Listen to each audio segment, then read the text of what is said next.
كل نفس ذائقة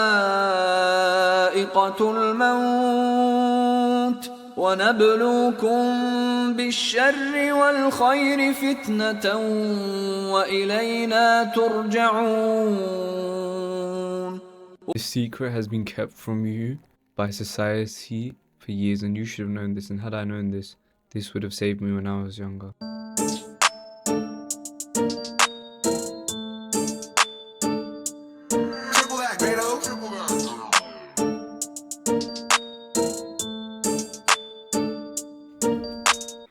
But silence is an amazing cure.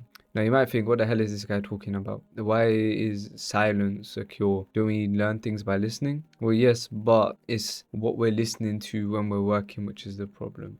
The first thing you need to know is that you need to clear your mind whenever you are working. Whether that be focusing on something academic like studying, doing some math, or whether that be physical as going to the gym. The music and stuff, while it might be motivation, it diverts your focus from what you're doing. So you're not doing it at your best. And every distraction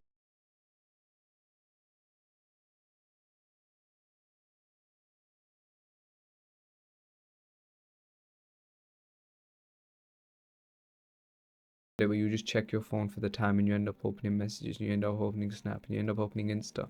And by the end of it, you've used your phone for 20 minutes out of your 50-minute study session.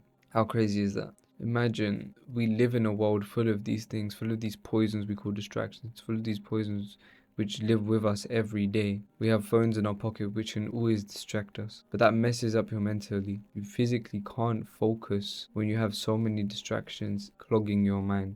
Now you might think, oh, but I can multitask. You can't. Multitasking isn't a real thing. You're diverting your attention to each one in small successions. But that goes against a recent University of California study saying it takes an average of 23 minutes and 15 seconds to get back into a fully focused state. So imagine if every 30 minutes of work you look at your phone for 10 minutes, you have 7 minutes of productive work where you're fully focused, and the other 23 minutes is very shallow. And you say you've been working your ass off, you have not been working your ass off.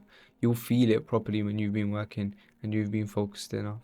This generation is going to end up screwed. Every child you see is now watching videos all the time in the line at the shop. They're watching videos when they're not playing in games. When they're playing in games, they're watching videos on the side even. Like, it's crazy how dangerous this is to our next generation, and how much even I have fallen susceptible to this when I was younger. Even now I'm just breaking out of, just having some background noise. You might think it's harmless, listening to some Netflix in the back when you're getting ready for work. But truly distractions are the enemy. Now you might not know what to focus on. You might think, I have 15 hours on the weekend which I can burn. I might as well burn them with distractions and I can still get some work done. Why not just get some work done for 3 hours and then do whatever the hell you want? Because 3 hours of undistracted work is stronger than 15 hours of having TikTok open, having Instagram open, but then doing work every 20 or so minutes. So I'm telling you, you will get a better ROI and you will have more fun, and your dopamine receptors will thank you.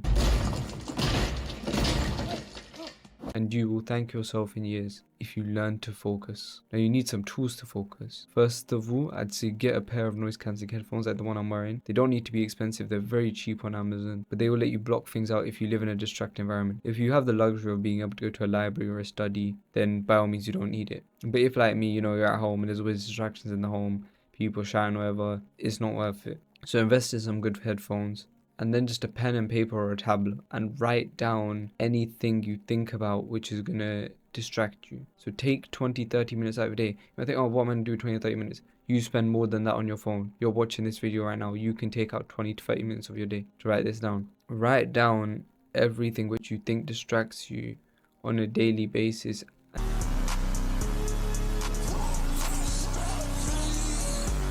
And put them on 2 scales from 1 to 10. 1 is how distracting is it, and 2, how important is it to you in the long term? Not in the short term, not like, oh, it's kind of fun, because then Instagram would be a 10 or whatever. I'm saying in the long term. So some distractions are inevitable. For example, if your mother needs you to go and buy groceries, it might be a pretty big distraction, but it's worth it because you're bringing your mother groceries.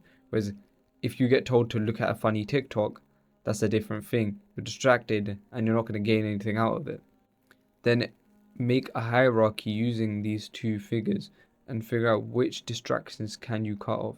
And for every distraction you can cut off, literally remove it from your life fully to the best of your ability. If that requires you to install a lock on your door, so be it. If that requires you to stop hanging out with people, so be it.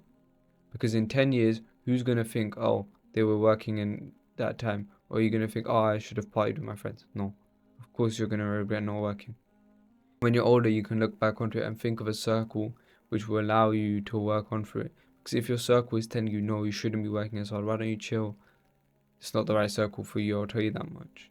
If you want to end up like the 99%, work how the 99% are. If you do want to end up like the 1%, work how the 1% will. There is a quote I've heard, and I think it is very, very impactful. If you want to buy things without looking at the price tag, you need to be able to work without looking at the clock. I think that really sums it up. You can't just look at distractions all the time and then know what's going on around you. You shouldn't worry about it. You should purely focus on what you're working on and have it done to the best of your abilities. And that is true happiness. When you've worked on something, you've dedicated your life to something, and you finally see the fruits of your labor. That is it. And from the Islamic perspective as well, you're talking Quran 21:35. Every soul will taste death, and we will test you with evil and with good at trial, and to us you will be returned. So you know that everything you do, Allah is watching. So all the distractions, all the stupid funny TikToks you watch, yeah, how do you feel knowing that the two angels on your shoulders and Allah knows you're doing that? Just remember that, okay? Assalamu alaikum.